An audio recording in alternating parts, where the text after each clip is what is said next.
Chapter 36, Fighting with Theo, Antony's POV. The last thing Antony wanted was to be left alone with Theodora. She was going to ask him about his issues with feeding, and that wasn't something he cared to discuss. But Hanyu looked so damn pleased at the chance to go spend some time with his friend, Antony couldn't say no. Anyhow, what justification would he give? He supposed technically he didn't have to justify his orders to Hanyu, but he would have felt like an asshole, barking commands without any kind of explanation. Besides, Theodora would certainly have demanded a good reason. He expected her to pull away from him as soon as the humans were gone, but she stayed tucked against his side. Maybe she really did just need someone to hold her? Hey, Antony? Shit. She was going to demand an answer about the feeding. He'd already been so soft before her today, and seen her so soft in turn. How could he stand to bear even more of himself? Anyhow, surely she could guess well enough what had happened when he tried to feed from Hanyu. She had been there all along. He owed her thanks for her help with his feeding problem. He didn't owe her answers about why he had needed it, certainly not if she had already figured it out herself and simply wanted to make him say it out loud. He tensed and prepared himself to brush her off. Antony, she said again, low and formal, I think I've been a bad friend to you for a long time now. It was such an unexpected statement that he didn't manage a response for far too long. She stayed pressed to his side, and finally she seemed to give up on getting an answer from him and simply plowed ahead. Marcus is not good for you, she said. He treats you badly, and he influences you to treat others badly and look the other way when he does it too. You deserve better. I spent centuries waiting for you to realize that on your own and getting angry with you when you didn't, but I've never actually said it. That wasn't fair of me. I'm sorry. Antony gawked at her in mute astonishment. Where was this coming from? What did Marcus have to do with anything? And even if there had been some kind of warning that this was going to be the topic of their conversation, it was so wildly untrue that he wasn't even sure where to start his arguments. Sure, Marcus could be rough and angry, but only when Antony deserved it. Antony was the one who pressed his buttons and manipulated him. Antony could be a raging asshole all on his own without anybody's influence. Oh no, had he manipulated Theo too? Had he made himself out to be the innocent one in all their fights, so that now even his best friend couldn't see things clearly? That's not...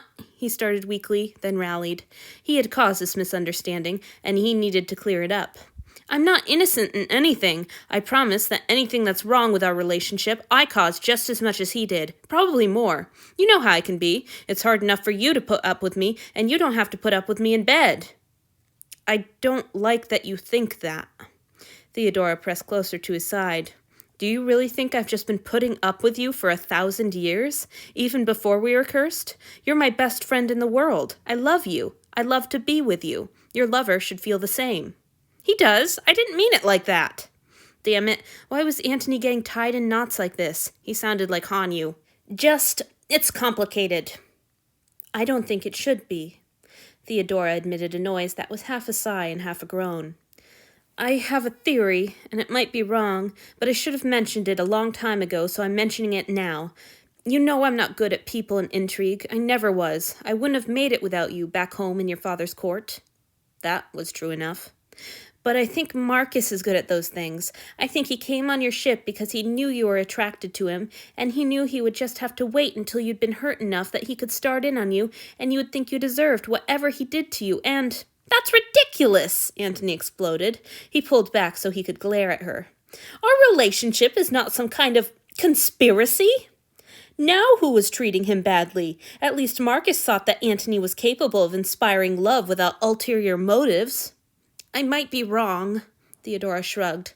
That doesn't change how things are now. He's not good to you. When the three of us meet, he talks to you like you're stupid and weak and can't do anything right without his guidance. He doesn't. That's not how it is. He always acknowledges my authority in public. I don't know. Theodora looked miserable and tearful, and it tamped down Antony's irritation. I told you, I'm bad at reading people, but it seems to me that he calls you Lord, like he's mocking you. I know I might be wrong. Of course, he couldn't get too upset with her. She probably saw the way they bantered and understood it as cruelty. She'd been a literal-minded person since the cradle. She just didn't understand the way their relationship worked. I realize that it isn't the kind of relationship that you and I have, or the kind that you would choose for yourself, he said, but it works for us. It doesn't mean he's not good to me. Theodora looked at him despairingly. He's certainly not good to his offerings, and he's got his claws so deep in you that you allow it. It's not my place to allow or disallow, Antony snapped. They're his. He can do as he pleases with them. That's been the rule since we started taking offerings. A rule you could change whenever you liked. It's not that simple. Theodora was right. She didn't know anything about politics. You at least used to fight with him about it, she argued. Remember? But he escalated his behavior so slowly that I'll bet you don't even remember the first time he killed one. I do. It had been about 600 years ago, and Marcus had cried about it. He had sworn it was an accident. Antony had comforted him and told him over and over again that it wasn't his fault, that he knew exactly how terrible it felt, that of course he didn't think any less of him. The memory sat uneasily now, when he thought of Esau's poor battered body and his own acceptance that none of Marcus's offerings would survive their 6 years with him. He might remember the first death. What he didn't remember was when it had become the rule rather than the exception. Well, Theodora interrupted his dark thoughts. Today isn't just to talk about what he does to them. I want to talk about what he does to you. Your relationship is your own affair, of course, and you know it better than I do, and that's why I didn't speak before. But I think I was wrong not to say that I don't like the way he treats you, and I wish you would shove him onto your brother's ship, if not into a sunbeam, and love someone kinder. After everything I've done, do you really think I deserve someone kinder? Antony had to swallow the words down as soon as they rose in his mind. That would just give credence to her argument that Marcus was being unkind. And it wasn't true. She simply didn't understand their dynamic. You have no right to come barging in and explaining my own relationship to me. He kept his voice low and level, but he knew from her flinch that she could feel the anger in it. If you don't like Marcus, that's fine, but you should be happy for me. I'm finally in an appropriate relationship. How do you define appropriate? Her low, calm tone was infuriating. She was there. She saw. He'd bawled his fucking eyes out all over her, and she had the gall to ask what he meant by appropriate. One that can last, he snapped. I'm not going to have to go through all that pain ever again, and you would be happy about that if you really... He shut his jaw with a snap, trapping the words cared about me before they could escape. He knew he would have regretted them. Those words weren't fair, and they would hit Theo like a knife in the belly, and the look on her face as she heard them would haunt him for centuries. They were both quiet for a long moment. He didn't know if Theodora knew what he'd been about to say, but she clearly felt the heat of his anger. She gave a sigh that seemed ripped right from her bones. I don't want to fight. Theodora looked so exhausted and sad that Antony's heart softened against his will. I've told you what I think, so I won't say any more about it. Thank you for listening. Antony felt as chaotic and mixed up as he had when he came to her for food in the early hours of the morning. Usually Theo was the one who settled him. Why was he so rattled now? I need to go, he said, getting to his feet. He couldn't stand to be around her for another second, and if the look she darted at him was any indication, she knew it. He softened a little more. But I meant what I said, he added. I'll bring Hanyu back to read some more, soon. Thank you. Theodora looked up at him, her face fuller of appeal than he'd seen it. When? Ever, maybe. He couldn't bear to hear whatever it was she was about to say. Where am I likely to find my runaway? He asked. Theodora deflated, her face falling, but she answered him gamely enough. He'll be 2 rooms, curtains. I'll just show you. We can leave Chihiro if it's only for a moment, I suppose.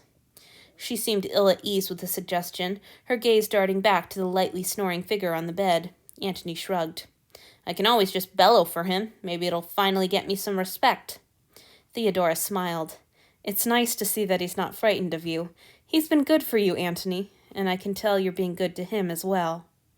Antony thought guiltily of a banished cot, silent shutters, neat red stripes. I hope so. But when Hanyu came scurrying to answer his call, the boy looked as wan and woeful as a spurned lover from one of Theodora's soppy ballads. So much for all her theories. My lord, he intoned, and then he started to dip into a bow. No need for that. Let's just go back, all right? Yes, my lord.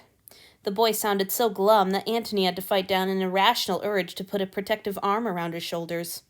That was stupid. He probably couldn't even reach Hanyu's shoulders. Still, Antony shot a glare at Kenta, who had emerged from the curtains on Hanyu's heels. What did you do to him?